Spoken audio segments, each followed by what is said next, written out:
पकड़ सको तो पकड़ो। सुदूर दक्षिण में एक दानव पर कई जानलेवा हमलों का आरोप लगा। वो दानव किसी शार्क जितना खतरनाक और एलिगेटर जितना बड़ा था।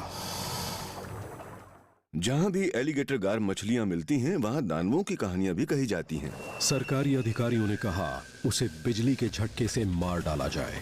अब मैं जा रहा हूं नदी के दानव उस रिवर मॉन्स्टर से आमना सामना करने। पूरा जोर लगा दे। ये पता लगाने की वो बेचारी मछली वाकई गुनाहगार है भी या नहीं।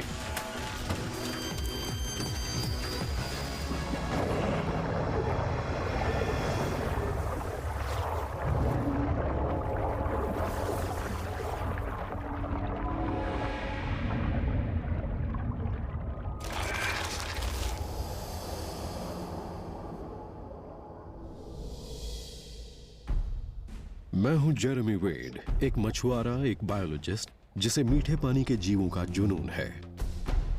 मैंने विशाल मछलियों की तलाश में दुनिया भर की सैर की है और अपनी जान जोखिम में डाली है। अपने इस जुनून की वजह से मैं दुनिया के दूर दराज इलाकों में उन जीवों की तलाश में जाता हूं जिन्हें कोई और नहीं खोज सकता। लेकिन मुझे जो जीव मिले वो न सिर्फ आकार में दानव जैसे थे, बल्कि उनका व्यवहार भी वैसा था। अब मैं उस जीव की तलाश में जा रहा हूं जिसके बारे में कहते हैं कि वो इंसानों पर हमला करता है। मैं कई साल से उससे जुड़ी दहला देने वाली कहानियां सुन रहा हूं, लेकिन आज तक उसे देखा नहीं है। वो है एक एलिगेटर गार मछली, एक प्रागैतिहासिक दैत्य।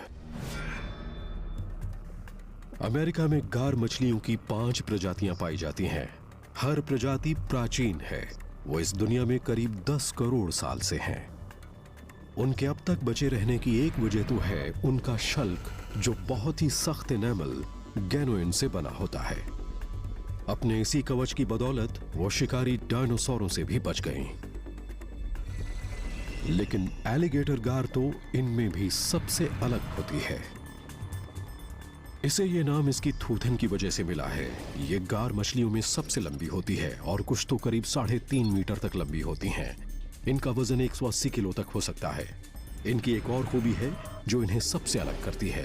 वो है इनके पहने दांतों की दोहरी लड़ी, जो ऊपरी जबड़े में इस छोर से उस छोर तक फैली होती है। लेकिन इतने खतरनाक हथियारों से लैस होने के बाद भी वो एक आधुनिक खतरे से नहीं बच पाती, इंसान से। सन 1930 के पहले तो ये अमेरिका की सीमा के पार भी पाई जाती थीं, लेकिन इंसानों की वजह से अब ये बेचारी मिजोरी और टेनेसी तक ही सीमित रह गई हैं। एलिगेटर गार पर अब इंसानों पर हमला करने का भी आरोप लगाया जाता है। मैंने हर दस्तावेज की जांच की और देखा कि उनका हर हमला दूर दक्षिण में ही हुआ था।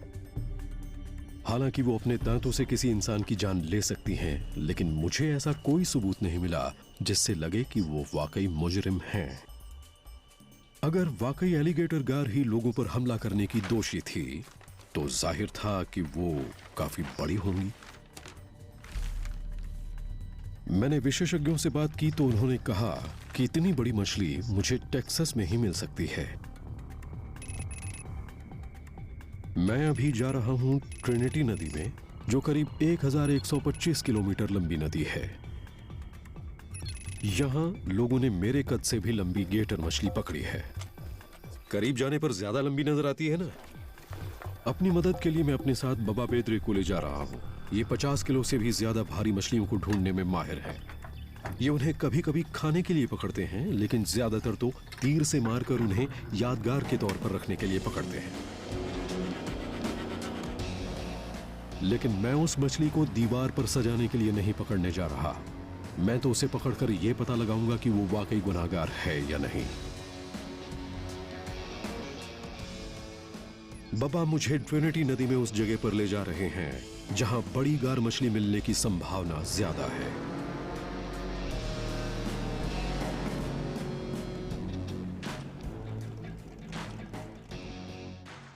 अभी हम धारा के साथ ही आगे बढ़ रहे हैं और अभी हम नदी के मोड़ पर हैं जहां वो उल्टी घूम गई है। बब्बा ने कहा कि यहाँ पर एक गड्ढा है, एक ऐसी जगह है जहां वो रहती हैं। मैं भी देख रहा हूं कि लहरों ने यहाँ पर एक गहरा गड्ढा बना दिया है। इसके अलावा एक बात और भी है, कि दूसरी मछलियों के मुकाबले वो नौका की आवाज को ज्यादा बेहतर पहचानती हैं। इस वजह से भी हम अपनी नौका को चुपचाप लहरों के सहारे बहने दे रहे हैं, लेकिन हमारी नजरें उनकी ही तलाश में लगी हैं। गार के शरीर में एक स्विम ब्लैडर होता है जो फेफड़े की तरह काम करता है। उसकी बदौलत ही वो कम ऑक्सीजन वाले छिछले पानी और खाड़ियों में भी जिंदा रह लेती हैं। लेकिन हाँ, उन्हें बार बार सांस लेने के लिए सतह पर आना पड़ता है। यही एक वजह है जिससे वो नजर आ जाती हैं। Oh yes. तो ये सांस लेने के लिए बाहर आती हैं और फिर नीचे चली जाती हैं। हाँ, वो मछली पागल है। ओह, उसे मैं भी हमारी यही कहने मौजूदगी वाला का था। एहसास है। हाँ, मुझे तो लगता है कि जब भी वो इस तरह से क्या? छपछपाए तो समझ लीजिए कि वो हमें डराने के लिए ऐसा कर रही हाँ, है। मैंने अमेज़न में ठीक यही देखा था। वहां भी एक मछली होती है जो सांस लेने के लिए सतह पर आती है, और अगर वो शांत रहे तो समझ लीजिए कि उसे आपकी मौजूदगी का एहसास नहीं है। उसे देखकर कोई कहेगा कि वाह कितनी अच्छी मछली है, लेकिन वो बार बार ऊपर नीचे आती है और जाती है। उसका व्यवहार ऐसा ही होता है। यहाँ नदी का पानी बहुत गंदा है, ठीक से कुछ दिखता नहीं, इसलिए वो अपने शरीर पर मौजूद लैटरल लाइन नाम के रिसेप्टर से कंपन को महसूस करती हैं। उसकी मदद से वो शिकार और शिकारी की पहचान कर लेती हैं। उन्हें हमारे आने का पता न लगे, इसके लिए हमने नौका छोड़ दी और किनारे से ही मछली पकड़ने लगे। मैं अभी भी चारे के साथ प्रयोग कर रहा हूँ, और मैं अभी भी एक ट्रबल हुक से उसे पकड़ने जा रहा हूँ, जो शिकारी मछलियों को पकड़ने का आम साधन है। हालांकि यहाँ का पानी बहुत गंदा है, लेकिन इसके बावजूद मैंने कई मछलियों को सतह पर आते देखा है। मैं जानता हूँ कि यहाँ 50 किलो से ज्यादा बड़ी मछलियाँ हैं, और वो सब मेरे चारे के 25 मीटर के दायरे में ही हैं। यह एहसास वाकई कमाल का है। मछली पकड़ने के काम में ये उन पलों में से एक है जब सब कुछ बिल्कुल शांत शांत सा लगता है, लेकिन तभी अचानक हमारे कांटे में एक 50 किलो की मछली फंस जाती है और वो हमें पानी के अंदर खींचने लगती है।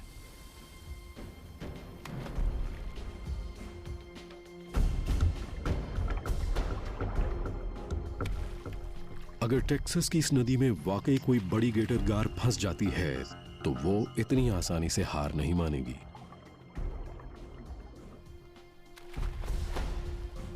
अगर वाकई उनमें से ही कोई मछली इंसानों पर हमला कर रही है तो वो कम से कम मेरे जितनी लंबी तो होगी ही।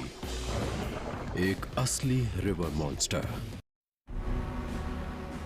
महासागर से करीब 225 किलोमीटर दूर मैं दूर दक्षिण के उस दानव की तलाश में आया हूं जो एक एलिगेटर गार है, शार्क के आकार की नदी में रहने वाली मछली। टेक्सास की ट्रिनिटी नदी के लेक लिविंगस्टन में मैंने एक प्रसिद्ध मछुआरे बॉबी फ्लाई की मदद ली ताकि यह पता लगा सकूं कि एक बड़ी मछली कैसे मिलेगी। इन्होंने करीब 2.5 मीटर लंबी एक मछली पकड़ी थी, तो इन्हें हॉल ऑफ फेम में स्थान दिया गया। ये मानते हैं कि आज भी ट्रिनिटी नदी में बड़ी गार मछलियां हैं। आपको एक बड़ी गार मछली पकड़ने के लिए यहाँ से 100 मीटर दूर भी इधर या उधर नहीं जाना पड़ेगा। मैंने यहीं पर एक करीब 5 मीटर लंबी गार मछली देखी थी।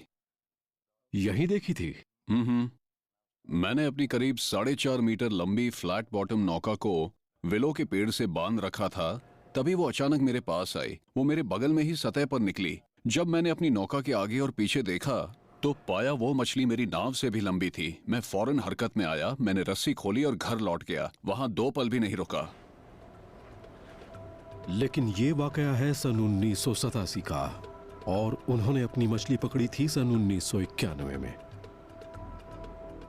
कई और मछुआरों ने भी मछलियां पकड़ी थीं, लेकिन पिछले 10 साल में पकड़ी गई एक भी मछली 2.5-3 मीटर से ज्यादा बड़ी नहीं थी। अब सवाल यह था कि क्या यहां आज भी इतनी बड़ी मछलियां हैं जो इंसानों पर वैसे हमले कर सकें जैसा कहा जा रहा है? अगर हैं, तो उन्हें कैसे पकड़ा जा सकता है? अगर पकड़ी जाने वाली मछली बड़ी हो और खतरनाक भी तो बात और दिलचस्प हो जाए। बॉबी फ्लाई ने वो मछली एक कार्प जैसी बफेलो मछली को चारा बनाकर पकड़ी थी। तो आपने बफेलो मछली का चारा कैसे बनाया? ठीक है, इसलिए पहले तो आप एक मछली लीजिए करीब 2.5 से 5 किलो की। फिर उसे एक हथौड़े से पीट दीजिए। हथौड़े से पीटना है? हाँ, हथौड़े से। ठीक है। मैं अच्छा। तो बेसबॉल के बल्ले का इस्तेमाल करता हूँ फिर? और उसे ऐसे कूट देता हूँ। फिर अपने पंजों और नाखूनों से उसकी पूंछ पकड़िए और उसके मेन पंखों को उधेड़ दीजिए। इसके बाद आप अच्छा। उसमें छोटे छोटे चीरे लगा लीजिए, करीब 1/4 इंच के चौकोर चीरे। ठीक है। खून निकलना चाहिए। हम हथौड़े से मछली को इसलिए पीटते हैं कि उसका खून निकल आए। हाँ, गोश्त पर खून लगना चाहिए क्योंकि उन्हें खून की ही गंध मिलती है। वो खून सूंघती है। फिर आप चारे को कांटे में लगाकर पानी में फेंक दीजिए। ये तो बड़ी अच्छी बात है। अब मैं भी जा रहा हूँ वैसी ही एक मछली पकड़ने, करीब करीब उतनी बड़ी। अगर पकड़ ली तो बहुत खुशी हाँ, होगी। पकड़ लेंगे, जरूर पकड़ेंगे। वहाँ पर काफी बड़ी मछलियाँ हैं। जो जगह मैंने बताई है वहाँ जाइए तो आपको जरूर मिलेंगी। बॉबी फ्लाई ने उन मछलियों के आकार के बारे में बताया तो मेरी खुशी बढ़ गई थी, लेकिन मैं अभी तक ये नहीं जान पाया हूँ कि वो वाकई उतनी खतरनाक होती हैं या नहीं जितना कहा जा रहा है। मैंने इनके इंसानों पर हमले की कई कहानियां सुनी हैं, लेकिन एक घटना मेरे दिमाग पर हावी है, वो दहला देने वाली घटना जो पड़ोसी राज्य लुइजियाना की थी। पकड़ सको तो पकड़ो। बसंत के उस गर्म और उमस भरे दिन 9 साल की स्कूल में पढ़ने वाली एलिजाबेथ ग्रेंजर अपने 13 साल के भाई जॉर्ज के साथ झील किनारे खेल रही थी। चलो चलो दौड़ लगाते हैं। ये तो गलत है, तुम हमेशा जीत जाते हो। एलिजाबेथ अपने भाई से कुछ ही फुट दूर थी और उसने अपने पैर पानी में डाल दिए।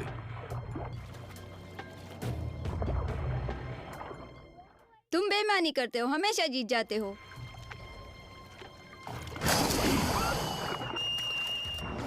अचानक किसी ने उसका पैर पकड़ लिया।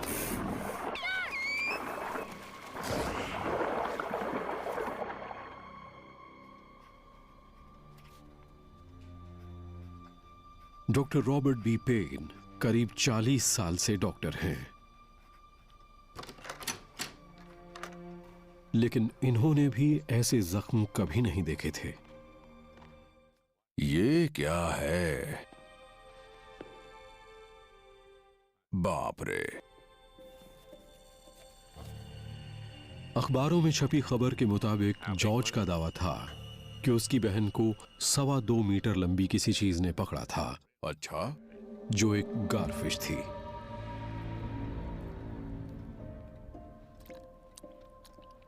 अपनी रिपोर्ट में डॉक्टर पेन ने लिखा कि वो जख्म ऐसे थे जैसे एक बोर्ड में सुई जैसी पैनी चीज धंसा दी जाए। जल्द ही वहां दहशत का माहौल बन गया और एलिगेटर गार को ऐसे ही कई और हमलों का दोषी माना गया।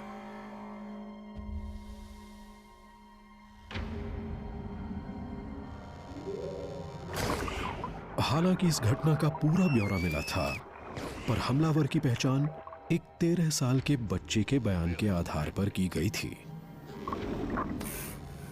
क्या वो हमला वाकई एक एलिगेटर गार ने किया था, या फिर वो अपने डरावने रूप की वजह से फंस गई थी?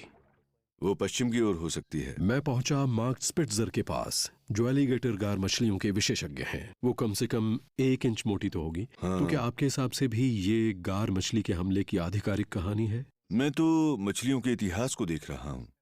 मैं पिछले कई साल से देश भर में घूम घूम कर मछलियों पर रिसर्च कर रहा हूँ।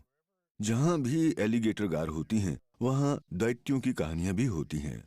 इन मछलियों को बेहद खतरनाक माना जाता है और कुछ लोग तो ये भी कहते हैं कि ये एक दिन में अपने वजन से दुगना खा जाती हैं। वो इंसानों पर भी हमला करती हैं। तो आपका मतलब ये है कि इस तरह के हमलों की बहुत सारी कहानियां हैं? जी हाँ, कई कहानियां हैं। न्यू ऑर्लिन्स अखबार में तो ये तक छपा था कि एलिगेटर गार आदमखोर शार्क मछलियों से भी ज्यादा खतरनाक होती हैं, और ये उसी लेख की प्रतिलिपि है। एक गुमनाम पत्रकार ने लिखा था कि अगर आप नदी में तैरने या नहाने गए हैं और बाहर आने पर आपका हाथ या पैर गायब हो तो उसका इल्जाम शार्क पर मत लगाइएगा। वो काम एलिगेटर गार का भी हो सकता है।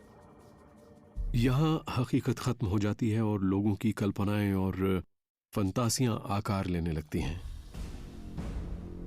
एक मछली काफी बड़ी हो सकती है और उसके दांत भी बेहद खतरनाक होते हैं, लेकिन इसका मतलब ये तो नहीं कि वो इंसानों पर भी हमला करती हैं। क्या ये वाकई एक जानलेवा हमलावर है? इसके लिए मुझे पुख्ता सबूत ढूंढने होंगे। मैंने माहिर मछुआरे बॉबी फ्लाई की सलाह मानकर बफेलो मछली को ही चारा बनाने का फैसला किया। उम्मीद है कि इसके सहारे मैं अपने शिकार तक पहुंच जाऊंगा। जी हाँ, मैं काम करते हुए सीख भी रहा हूँ। मुझे लगता है कि उसके शिकार के लिए मुझे उसके दिमाग को भी समझना होगा। मुझे यहाँ आए ज्यादा वक्त नहीं हुआ है और उनका शिकार भी कम ही लोग करते हैं, क्योंकि वो बड़ी ही कुरूप, बड़ी ही अजीब सी दिखने वाली मछली होती है। इसी वजह से मैं बड़े ही आम से कांटे का इस्तेमाल कर रहा हूँ। इसमें असल में एक मोटा तार है, एक डोरी बंधी है और एक ट्रेबल हुक मथा है। मुझे लगता है कि वो बड़ी संवेदनशील होती हैं। भले ही उनका मुंह खतरनाक नजर आता है, पर वो संवेदनशील होती हैं। जब वो चारे को चबाती हैं तो उन्हें एहसास हो जाता है, वो हुक को महसूस कर लेती हैं। उन्हें लगता है कि मजेदार मछली तो खा रही हूं, लेकिन ये साथ में क्या है। तो इस बात का एहसास होते ही वो हो सकता है कि इसे थूक दें और वो हमारी पकड़ में ना आ पाए। इसलिए मैं एक ही हुक लगाने जा रहा हूं। इसकी खूबी ये है कि आसानी से मुड़ जाता है। ये बाहर की ओर नहीं निकला होता, जैसे कि 3 नोक वाला आम हो। मार्क ने और मैंने नदी में अपने अपने कांटे फेंके, लेकिन मछली फंसी एक हुक वाले कांटे में। उसमें कुछ तो है। वो जा रही है, भाग रही है, बाईं ओर जा रही है। देख रहे हो? हाँ, भाग रही है। मैंने डोरी बिल्कुल ढीली छोड़ दी थी ताकि मछली को ये पता न लगे कि हुक के साथ कुछ बंधा हुआ है। ये तो हौसले की कड़ी परीक्षा है। कुछ तो जरूर है। वो उसके छोर पर है। रुक गई है। वाकई? ये फिर भागने लगी, फिर भाग रही है। हाँ, सचमुच ये बड़ी अच्छी बात। वाह, क्या बात है। आओ, आ जाओ, आ जाओ। लगता है फिर भाग रही है। अरे नहीं नहीं नहीं नहीं, नहीं। हमारी ओर आ रही है। काफी छोटी मछली है, या कहीं कछुआ तो नहीं है? डोरी बड़ी आसानी से खींच रही है। कहीं नीडल नोज तो नहीं है? जरा देखो तो इस लालची को। इसकी आंखें इसके पेट से बड़ी हैं, लेकिन इस करीब 1 मीटर लंबी गेटर गार्ड से मुझे ये पता लग जाएगा कि ये हमला कर सकती है या नहीं। ठीक है। ये पहले साल में करीब 1.5 फुट की होती हैं, इसलिए ये 1 से 2 साल की तो होगी। इसकी जबान तो कमाल की है ना? हाँ, मुंह के ऊपरी हिस्से में दांतों की 2 लड़ियां हैं। इसके दांत करीब 1 सेंटीमीटर जितने बड़े हैं, लेकिन ये पूरी वेस्ट गार के दांतों के मुकाबले 1/4 ही हैं। बाप रे! ओह माय गॉड, काट लिया ना? मैं तो इसका हुक निकालने की कोशिश कर रहा था। इसने अपना काम कर दिया है। हाँ, ये एलिगेटर गार है तो बहुत छोटी, लेकिन इसकी भूख जबरदस्त है। मैं इसे फिर से पानी में डालने जा रहा हूँ। पानी में वापस जाना है। मुझे लग रहा था कि इस बदसूरत, बड़ी और बेवकूफ मछली को बदनाम किया जा रहा है, लेकिन मैं गलत था। इसके बारे में गलत नहीं कहा जा रहा था। इसके अंदर अभी भी काफी दम है। मैंने इसे जरा अलग तरीके से पकड़ा था, इसलिए इसमें अभी भी काफी दम है। वैसे तो ये बड़ी जल्दी थक जाती हैं। अब मछली पकड़ने की अगली जगह जाने से पहले मैं इसे पानी में डाल देता हूँ। जाओ मछली रानी। इतनी छोटी सी मछली ने भी खून निकाल लिया। लड़ाई के निशान है। हाँ, ऐसा कह सकते हैं। जख्म भी गहरे हैं। अब मेरी ये राय तो बदल ही गई है कि गेटर गार को बेवजह ही बदनाम किया जा रहा है। अगर यही मछली 2.5 से 3 मीटर लंबी होती तो इसका वार बहुत खतरनाक हो सकता था। अगर एक गार उतनी बड़ी हो तो अपने इन दांतों और टॉर्पीडो जैसे शरीर से वो क्या नहीं कर सकती, जरा सोचिए। वो किसी की जान तो ले ही सकती है। जॉर्ज ग्रेंजर ने कहा था कि उसकी बहन को जिस चीज ने काटा था वो करीब 2.25 मीटर लंबी थी। कहा जाता है कि ये मछलियां उससे दुगनी तक लंबी हो सकती हैं। मैंने यहाँ करीब 4.25 मीटर लंबी मछली देखी थी। अब लगने लगा था कि वो मछली इंसानों पर हमला कर सकती है। अगर एक मछली इतनी बड़ी हो और उसके मुंह में सैकड़ों बेहद तेज दांत हो तो आप अंदाजा लगा सकते हैं कि वो क्या कर सकती है। लेकिन मेरे पास अभी भी कोई पुख्ता सबूत नहीं है। अभी सबूत ढूंढने होंगे। कभी दूर दक्षिण में रहने वाली इन मछलियों को दोषी मान लिया गया था और उन्हें यहां की हर नदी और झील से खत्म करने की सजा सुना दी गई थी। लोगों ने उस सजा पर मुस्तैदी से अमल करना शुरू किया और उनका सफाया करने में जुट गए। ये मान लिया गया कि वो हमारे साथ इस दुनिया में रहने के लायक नहीं हैं। उन्हें खत्म कर देना चाहिए। चूंकि उन्हें मुजरिम मान लिया गया था, इसलिए जब भी किसी इंसान का हाथ पैर काट लिया जाता, दोष उन पर मढ़ दिया जाता। सही है, लेकिन इस बात के सबूत कहाँ हैं? वो देखने में डरावनी लगती हैं, इसलिए लोगों ने उन्हें खत्म करने की ठान ली थी और उन्हें खत्म करने में जुट भी गए। मैंने ये सुना है कि उन्हें बड़ी संख्या में खत्म कर दिया गया जी था। हाँ हाँ, बहुत बड़ी संख्या में लोग उन्हें मार रहे थे। सब उन मछलियों से नफरत करते थे।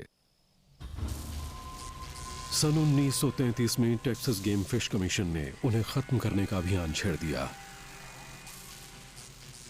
उन्होंने बिजली से चलने वाला एक गार डिस्ट्रॉयर बनाया जिसमें 200 वोल्ट का जाल लगा था जो मछलियों को मार डालता था। अगले 30 साल में लाखों गार मछलियों को हमेशा के लिए खत्म कर दिया गया।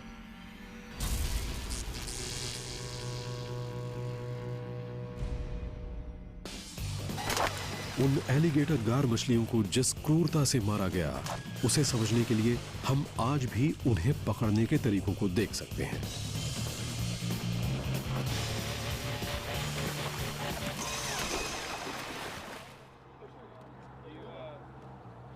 अगर उन्हें इतनी सुरक्षा न मिले कि वो पूरी तरह से बढ़ सकें तो एक दिन एलिगेटर गार मछलियों का नाम भी नहीं रह जाएगा।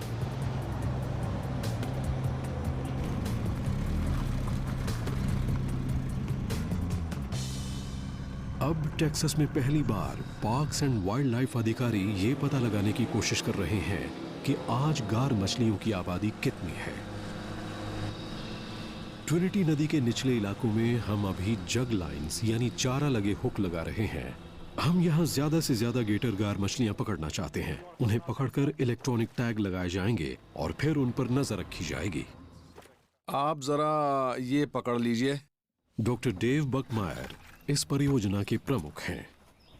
डेव, आप हमें गार मछलियों के बारे में क्या बता सकते हैं? एलिगेटर गार के साथ अन्य गार और बफेलो जैसी दूसरी प्रजातियों को हमेशा से बहुत खतरनाक मछली माना जाता रहा है और कोई उनकी परवाह भी नहीं करता था। तो इन्हें भी ट्रैश मछली जैसा ही माना हाँ, जाता ट्रैश था? मछली भी इनका ही एक नाम है। अच्छा। इसी वजह से बस्तियों के आसपास से इन्हें खत्म किया जाने लगा क्योंकि माना जाता था कि ये इंसानों की पसंद की लार्ज माउथ बास और कैटफिश जैसी अच्छी मछलियों को खा जाती थीं। अच्छा। ये कैटफिश को खा जाती थी, लेकिन हाल में ही अमेरिकन फिशरी सोसाइटी ने इन्हें असुरक्षित घोषित कर दिया है क्योंकि ज्यादातर राज्यों में उनकी संख्या बड़ी तेजी से घट रही है। हाँ। हमें इस प्रजाति की अब बहुत चिंता होने लगी है। हाँ, मैं इसे फेंक दूं क्या? हाँ, इसे पानी में फेंक दीजिए। ठीक है।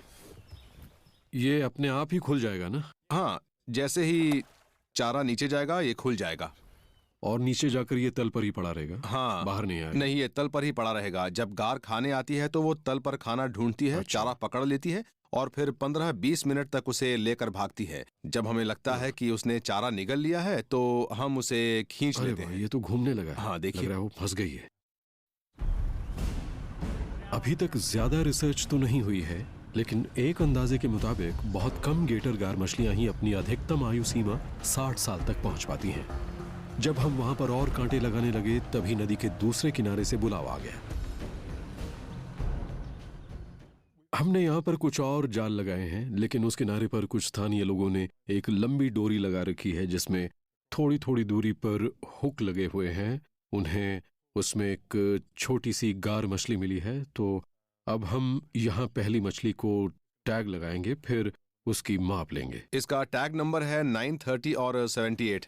इस टैग से जीव वैज्ञानिकों को पता लगता रहेगा कि ये मछलियां ट्रिनिटी नदी के किस हिस्से का इस्तेमाल कर रही हैं। उसके आधार पर ये उस प्रजाति को बचाने की योजना बनाएंगे। ये आवाज किसी डेंटिस्ट के दवाखाने जैसी लगती है, और सच कहें तो ऐसी है भी, क्योंकि इनके शल्क गैनुइन के बने होते हैं और वो हमारे दांत के एनेमल जैसा ही होता है। इसी वजह से हमें उसके कवच में ड्रिल करना पड़ रहा है। मध्यकाल की जंजीरों की तरह गार के शरीर पर बना कवच हीरे के आकार के मोटे शल्कों से बना होता है जो इसे किसी भी हमले से बचाता है। ये इतना सख्त होता है कि अमेरिका के मूल निवासी उसका इस्तेमाल तीर की नोक बनाने में करते थे। और ये मछली, ये तो हिल भी नहीं रही है, ये तो बिल्कुल शांत पड़ी है। इसके मुंह पर गीला तौलिया डाल दिया गया है क्योंकि ये बहुत गंदले पानी से आई है, इसलिए ये तेज रोशनी में ठीक से देख भी नहीं सकती। पहले जो मछली पकड़ी थी उसके मुकाबले तो ये बिल्कुल शांत लग रही है। आप इसके ऊपर लिखा नंबर पढ़िए ना। ओके, लिखा है 44433। ठीक है, अब इसे पानी में डाल देते हैं। अच्छा, ठीक है। हमने गार को फिर से पानी में डाल दिया। उफ, वो भी शायद जाना चाहती थी। हाँ, जाना चाहती थी। अब उसके इलेक्ट्रॉनिक टैग से रिसीवरों की एक श्रृंखला तक सिग्नल आएंगे जिनसे पता लगेगा कि वो कब कहाँ है। हमने भी अपनी लगाई चारा डोरियों को समेटना शुरू कर दिया। हमने इसे जहां डाला था उससे तो ये काफी दूर आ गया है, लेकिन इसमें कुछ भी नहीं है। हाँ, इस छोर पर कुछ है तो जरूर, लेकिन ये जिंदा मछली नहीं है। हाँ, इसमें अभी तक चारा लगा है, लेकिन देखकर ही लग रहा है कि उसे किसी ने खाया नहीं है। हाँ, उसे खाने वाली गार मछली नहीं है। इस नदी में कछुए भी काफी हैं और मुझे लग रहा है कि चारा किसी कछुए ने ही खाया है। ट्रिनिटी नदी में मीठे पानी के कछुओं की 14 प्रजातियां रहती हैं। यहां पर गार मछली पकड़ने में एक समस्या यह भी है कि यहां परिस्थितियां हर मायने में हमारे खिलाफ हैं। मैं ये भी उन्हें खिलाई देता हूं क्योंकि इतने हुक लगाने के बाद भी मछली पकड़ने का यह तरीका बड़ा ही पेचीदा है।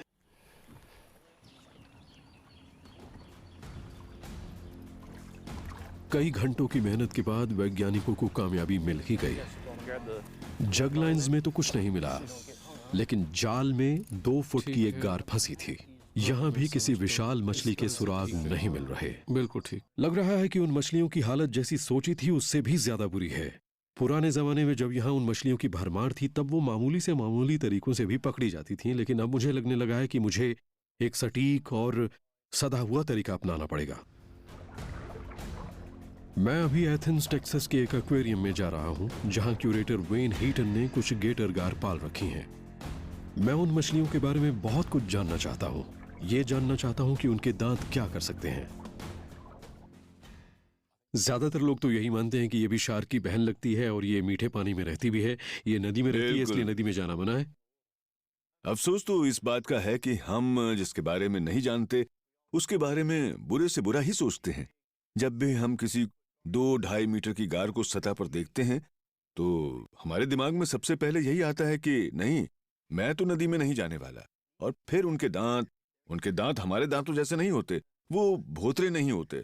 हमारे तो कुछ ही दांत नोचने लायक होते हैं। ये तो ऐसी होती हैं कि जो पकड़ में आ गया वो उनका है, इसलिए उनके दांत भी बड़े पैने होते हैं। पता नहीं सच क्या है, लेकिन मुझे लगता है कि वो इस तरह से बनी होती हैं कि अपने शिकार को कुछ देर तक दबोचे रखती हैं। भले ही शिकार की जान निकल गई हो, उसे कुछ देर तक दबोचे रखने के बाद ही वो निगलती हैं।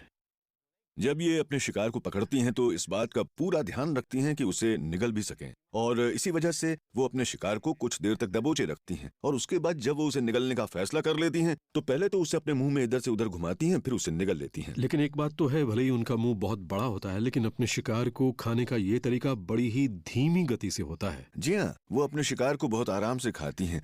उन्हें कोई जल्दी नहीं होती क्योंकि वो जानती हैं कि शिकार उनकी पकड़ से निकल ही नहीं सकता। अगर शिकार बचने के लिए छटपटाता है तो वो अपना मुंह कसकर बंद कर लेती हैं, और जब वो शांत पड़ जाता है, निगलने लायक हो जाता है तो उसे निगल लेती हैं। हम नदी में जाकर किसी मछली को ढूंढ भी नहीं सकते। असल में कांटा डालने के बाद हम उनके आने का इंतजार करते हैं, और अगर वो कांटे में फंस भी जाए तो कांटा तुरंत नहीं खींचना चाहिए, क्योंकि हो सकता है कि वो ये सोच रही हो कि इस शिकार को खाना है या नहीं। लेकिन जब वो शिकार को निगलने का फैसला कर ले तो पूरा जोर लगा दे।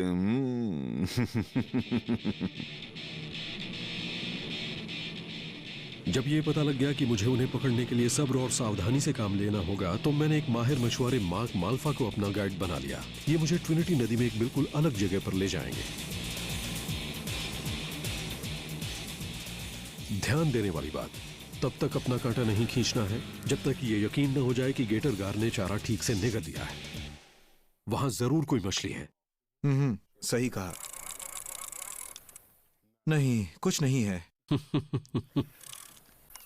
कोई चीज तो है जो मेरे कांटे में लगे चारे से करीब आधे घंटे से खेल रही है। वो उसे पकड़ती है, कुछ दूर जाती है, थोड़ी देर डोरी हिलती रहती है और रुक जाती है। कई बार उसने ऐसा किया है।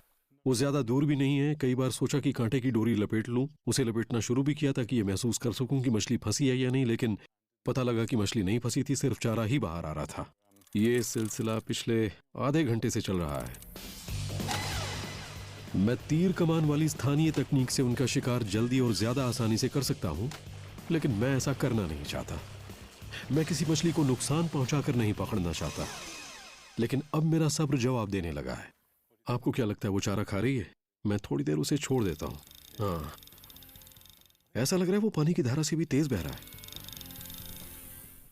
कितनी दूर है? करीब 50 मीटर? नहीं, थोड़ी ज्यादा दूर है। हाँ, वो देखिए, लग रहा है कि वो अब रुक गई है। आपको क्या लगता है? हाँ, कितना सब्र करना होगा? मैं उसे उस पेड़ के पास पकड़ना चाहता हूँ। हाँ, शायद ऐसा करना ही ज्यादा अच्छा रहेगा, है ना? किसी वजह से गार ने अपना मुंह खोल दिया तो चारा भी बाहर आ गया। नहीं, चारा तो अभी वहीं है। अच्छा होगा कि उसे वहीं छोड़ दीजिए। ठीक है। वो सही जगह पर है। बुम बुम बुम बुम बुम बुम। धड़कनें बढ़ गई हैं। हाँ, हम कुछ कर भी तो नहीं सकते ना, बस ये अंदाजा लगा सकते हैं कि वहाँ क्या हो रहा होगा। और ये भी बड़ी दिलचस्प बात है, वो मेरे चारे से करीब 10 या शायद 15 मिनट से खेल रही है ना? हाँ, 10 मिनट से ज्यादा ही हुआ, शायद 15 मिनट से। हाँ, वो धारा की वैसे दिशा तो में तैर उनका रही है। मुंह काफी बड़ा होता है, लेकिन वो चारा बेहद नफासत से खाती है ना। देखा जाए तो उन्हें चारा एक ही बार में निगल जाना चाहिए। ये बात तो समझ में आती है कि अगर शिकार जिंदा है तो वो बचकर भागने की कोशिश करेगा, थोड़ा छटपटाएगा तो उसे थोड़ी देर मुंह में दबोचे रखना जरूरी है। लेकिन जब शिकार मुर्दा हो तो ऐसा क्यों? मुझे तो लगता है कि वो इतनी समझदारी नहीं होती, या फिर उनका स्वभाव ही ऐसा है। शायद वो स्वभाव खाने ही से ऐसा पहले होता कुछ है। देर तक इंतजार करती हैं। वो फ्लोट देख रहे हैं? अरे वाह! ओ, पकड़ लिया है। हाँ, देख रहे हैं? देखा आपने? अब वो वही हरकत कर रही है जो मैं चाहता ये था। है एक गार की हरकत। हाँ, वो इधर ही आ रही है। एक बार फिर गार ने मेरा चारा उगल दिया। वो रहा चारा। अब क्या करें? डोरी काफी लंबी है। चारा उसके मुंह में ठीक से गया भी नहीं था, उसने उगल दिया। मैं देखना चाहता हूं कि उसने चारे को कितना चबाया है। वाकई इस तरह से मछली को पकड़ने में बहुत खींच होती है। ये तो जाहिर है कि मेरे चारे को किसी ने खाया था, क्योंकि वो कई मीटर दूर तक गया था। लेकिन जब मैंने डोरी खींची तो उसमें कुछ भी नहीं था। जब मैंने यहाँ मछली पकड़ने वाले लोगों से बात की तो किसी से कोई ऐसी बात नहीं पता लगी जो मेरे फायदे की हो। यहाँ पर कम ही लोग ये मछली पकड़ते हैं। बॉबी फ्लाई ने भी संयोग से ही उसे पकड़ लिया था। और यहाँ कांटे से मछली पकड़ने का तरीका भी बड़ा साधारण है, लेकिन ये तरीका सही है। हालांकि इस तरीके से कामयाबी ज्यादा नहीं मिलती। हम इस तरीके से मछली पकड़ने के लिए चारे में एक मुर्दा मछली का टुकड़ा लगा देते हैं, फिर उसे पानी में डालकर इंतजार करते रहते हैं। बाद में जब डोरी खींचते हैं तो कांटे में कुछ नहीं मिलता। कई बार मिल भी जाता है, मगर यहाँ किसी और तरीके का इस्तेमाल कर भी नहीं सकते। आधे घंटे तक और इंतजार करने के बाद भी कुछ नहीं मिला था। कहीं आज मछलियां छुट्टी तो नहीं मना रही? लेकिन मैंने हिम्मत नहीं हारी और शाम ढलने तक जुटा रहा। क्या कहते हैं, डोरी खींच लूं? हाँ, ठीक है। आमतौर पर गार मछलियां पानी के ठंडा होने से पहले ही पकड़ी जाती हैं, शाम होने से पहले। ये भी निकल गई, इसने भी चारा उगल दिया। ज्यादातर गाइड दोपहर के बाद मछली पकड़ना छोड़ देते हैं। खींचिए खींचिए खींचिए खींचिए, बहुत खूब, शाबाश, खींचते रहिए। कुछ महसूस हो रहा है? हाँ, मछली है। हाँ, मछली है, कछुआ नहीं है। वाह वाह, बहुत खूब। ओ, नाव के नीचे चली गई। नाव के नीचे चली आप गई। उसके मुंह से दूर रहिएगा। पूरा शरीर भीग गया। पानी 4 फुट दूर तक उड़ाया, गीला कर दिया। वाह, बहुत खूब। ओह, आखिरकार कामयाबी मिल ही गई। ये है नदी का दानव, एक एलिगेटर गार। ओह, वो नीचे खींच रही है, आप नीचे वो खींच रही देखिए, है। कांटे का छोर देख रहे हैं? चलो बाहर निकालते हैं। 12 घंटों की मेहनत के बाद शाम के वक्त मुझे एक बड़ी मछली मिल ही गई। वो दिख रही है ना? गार मछली पकड़ने में सबसे मुश्किल काम होता है उसे नाव पर खींचना। आ जाओ मछली रानी।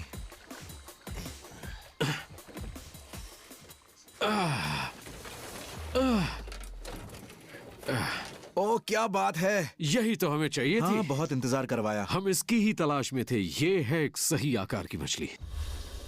वो जैसे ही नौका पर आई, अपना मुंह इधर उधर मारने लगी।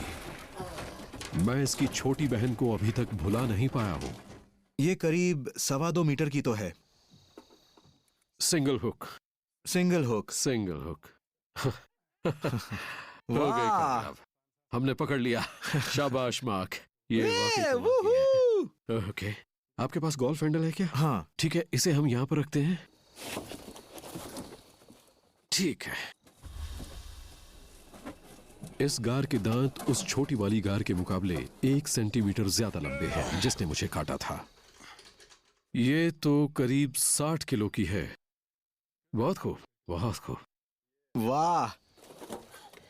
आखिरकार मुझे ये मछली मिल ही गई और अब ये मेरे सामने है, तो मैं सबूत भी ढूंढने लगा। मैं पहली बार इस प्रागैतिहासिक दानव को हाथ लगा रहा हूं। वाकई बहुत बड़ी कामयाबी है, क्योंकि मैं इसकी तलाश में ही यहां तक आया था। कई लोगों से सुना है और मार्क भी कह रहे थे कि ये अपने शिकार को एक बार में नहीं खाती। ये पहले तो आराम से बैठकर उसे चबाती हैं और बाद में उसे खाती हैं। मैंने यहाँ ऐसी मछलियां भी देखी जो मेरी करीब 100 मीटर लंबी डोरी को खींच ले गई, लेकिन जब मैंने 15-20 मिनट बाद डोरी खींची तो मुझे उसके छोर पर कुछ नहीं मिला। गार अपने शिकार के टुकड़े नहीं करती, वो पूरा शिकार निगल जाती है। मतलब वो किसी इंसान को नहीं खा सकती। वैसे तो ये बहुत बदनाम है और इन्हें इंसानों पर हमला करने वाला भी माना जाता है, लेकिन मुझे लगता है कि इनके बारे में कही जाने वाली हर बात सही नहीं है। ओह, क्या मछली है, कमाल की जीव है। मुझे नहीं लगता कि ये गेटर गार जानबूझकर किसी को नुकसान पहुंचाने वाली जीव है। चारा तो अभी तक बचा हुआ है, इसने इसे पूरा खाया भी नहीं है। ये चारा तो अरे अरे नहीं, हिलो मत, हिलो मत। घबराओ मत, हम तुम्हें अभी पानी हाँ, में डाल छोड़ देंगे और इसके साथ इसे भी फेंक देंगे इसके इनाम के तौर पर। ये भी बड़ी कमाल की चीज है। जब इसने अपना मुंह हिलाया था तो इसका ऊपरी जबड़ा फैल गया था। आपने देखा था ना, जब इसने इसे पकड़ा था तो इसका जबड़ा फैल गया था। आप भी देख सकते हैं कि इसके सिर पर बनी दरारों में गोश्त हाँ। है, जिसकी वजह से इसका सिर बिल्कुल। फैल जाता है। ये देखिए, यहाँ पर और यहाँ पर हाँ। आप इन दरारों को देख रहे हैं जो हाँ। जबड़े को अलग करती हैं। ये इनकी वजह से फैल जाता सही। है। यहाँ पर भी वैसा ही गोश्त है और यहाँ भी देख रहे हैं ना, हाँ, ये बिल्कुल सख्त है, ठोस, और यहाँ पर गोश्त है जिसकी वजह से इसका सिर फैलता और घूमता है। इसका कवच जिस त्वचा से जुड़ा होता है उसी की बदौलत गार का जबड़ा फैलता है, लेकिन वो इतना भी नहीं फैलता कि किसी इंसान को या उसके अंगों को खा जाए। हालांकि इसे देखकर बहुत अच्छा लग रहा है और मन नहीं हो रहा कि इसे वापस भेजूं, लेकिन भले ही हवा में सांस लेती हैं, पर अच्छा यही होगा कि हम इसे वापस पानी में डाल दें। इसे एक बार और देख लेते हैं और फिर उसके बाद पानी में डाल देंगे। ऊपर। कैसा लग रहा है? अच्छा। ओके, आपने पकड़ लिया है। हाँ, लेकिन इसे पकड़ना आसान नहीं है। आपने भारी हिस्सा पकड़ रखा है। हाँ, बहुत भारी है, सारी हड्डियां इसी तरफ हैं। ये मादा करीब 2 मीटर लंबी है। ये तो मुझसे भी लंबी है। अरे नहीं, इसने मुझ पर घाव कर दिया। इसके करीब 35 सेंटीमीटर लंबे मुंह में करीब 500 दांत हैं।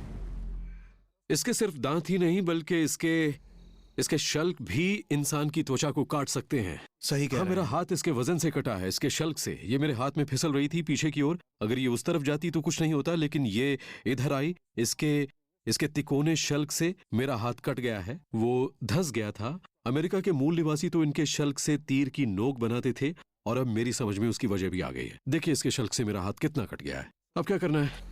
मुझे लगता है कि मेरी नजरों में तो बेचारी गार बेगुनाह है। आपने पकड़ लिया। अब इसको पानी में डाल देते हैं और दूसरे संदिग्धों की तलाश में चलते हैं। ओके, और ऊपर थोड़ा और उठा लीजिए। बाय बाय मछली रानी। हाँ, वो जा रही है, जा रही है। देखिए, बहुत अच्छे। वाह। कहीं ऐसा तो नहीं कि एलिगेटर गार का नाम एक दूसरे शिकारी जैसा होने की वजह से ही मुजरिम माना जा रहा है? इन्हें भी पैर लगा दें तो ये एलिगेटर जैसी ही नजर आएंगे। हाँ, फिर तो ये भी चलने लगेगी। हाँ, तो क्या असली मुजरिम इसकी बजाय वो भी हो सकता है? एक अमेरिकी एलिगेटर।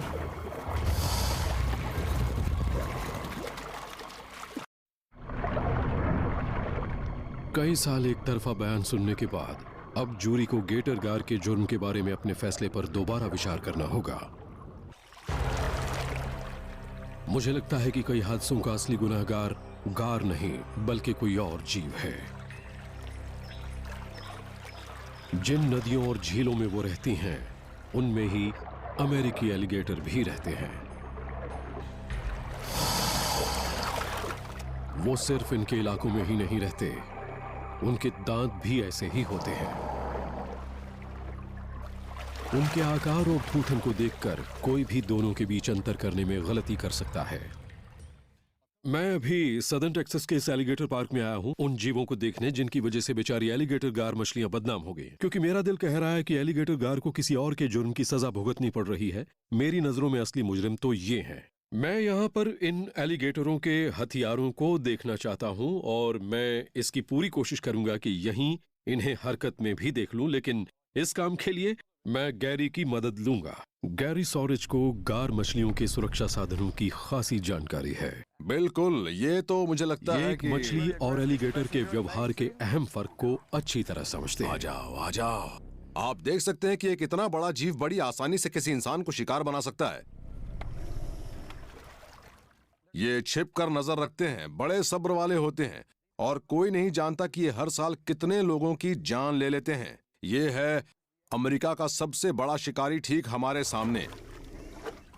अब मान लीजिए कि गर्मियों के दिन हैं, आप सोचते हैं कि चलो कुछ देर के लिए पानी में पैर डुबा लेते हैं और आप पैर लटका कर बैठ जाते हैं, लेकिन तभी अचानक ये हमला कर देता है। जब कोई एलिगेटर शिकार करता है तो वो बड़ी तेजी से पानी से बाहर छलांग लगाता है और अपने जबड़े में इंसान का कोई भी अंग दबाकर नीचे खींच ले जाता है। फिर आपका जो भी अंग उसके मुंह में है, हाथ, पैर, उंगली या पंजा, वो अलग हो जाएगा। लेकिन एलिगेटर गार मछली में इतनी ताकत नहीं होती। एक अमेरिकी एलिगेटर 1.5 टन प्रति इंच के बल से काट सकता है और अक्सर ऐसे किसी हमले को लोग एक एलिगेटर गार का काम मानते हैं, लेकिन नहीं, वो उनका काम नहीं होता, इनका होता है, अमेरिकी एलिगेटरों का। गार में न तो इतनी ताकत होती है और न ही वो सोच समझकर इंसान पर हमला ही करती है। एलिगेटर गार किसी चीज को चबाती नहीं है, इसलिए वो हमेशा ऐसी चीज ही खाती है जिससे साबुत निगल सके। एक गार मछली जितनी बड़ी होती है उसका शिकार भी उसी के अनुसार होता है, लेकिन एक 2-2.5 मीटर लंबी गार बड़ी आसानी से 12 से 14 इंच लंबी मछली को खा सकती है। मेरे दिमाग में ये बात बैठ गई थी कि जिन हमलों का जिम्मेदार गेटर गार मछलियों को माना जा रहा था वो असल में अमेरिकी एलिगेटर ने किए थे। मैंने वो कहानियां सुनी थी जिनमें कहा गया था कि एलिगेटर गार ने किसी आदमी का पैर काट लिया, एक एलिगेटर के 2 टुकड़े कर दिए। ये बातें सिर्फ दहशत फैलाने के लिए थीं। यहाँ आने के बाद जब मैंने इन मछलियों के जानकार लोगों से बात की और खुद उन्हें करीब से देखा तो मुझे ये लगा कि इन बेचारी मछलियों को बेवजह ही बदनाम किया गया है। मुझे तो लगता है कि ये बड़ी डरपोक होती हैं। गनीमत है कि यहाँ इस टंकी में कुछ बहुत बड़ी मछलियां हैं और मेरे पास मौका है कि मैं अपनी राय की जांच कर सकूं। मैं करीब 1 मीटर लंबी गार के दांतों का शिकार बन चुका हूं। उप्स! जाओ पानी में। मैंने एक 2 मीटर लंबी मछली की ताकत को भी आजमाया है। ये करीब 60 किलो की तो है, लेकिन अब है परीक्षा की घड़ी।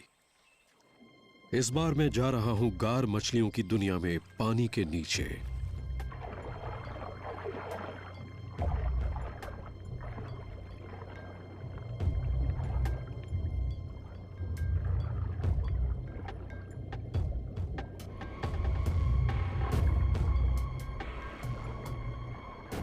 किसी भी मछली ने मुझे चोट पहुंचाने की कोशिश नहीं की। मुझे तो लग रहा है कि बेचारी मछलियां खुद ही शिकार बन रही हैं। यह मछली वाकई क्रमिक विकास के चमत्कार का एक शानदार नमूना है, एक असली विजेता। लेकिन अगर हम चाहते हैं कि एक दिन हम विशाल मछलियों को भी देख सकें तो हमें बिना किसी परेशानी के इन्हें बढ़ने देना होगा। तब शायद एक दिन हम 4-4.5 मीटर की मछली भी देख सकें।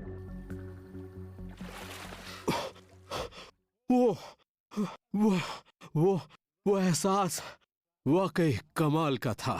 हाँ, एक बात मैं जरूर कहूंगा कि जब मैंने इन्हें पहली बार देखा था तो इनके आकार और इनके हथियारों को देखकर मैं बहुत डर गया था।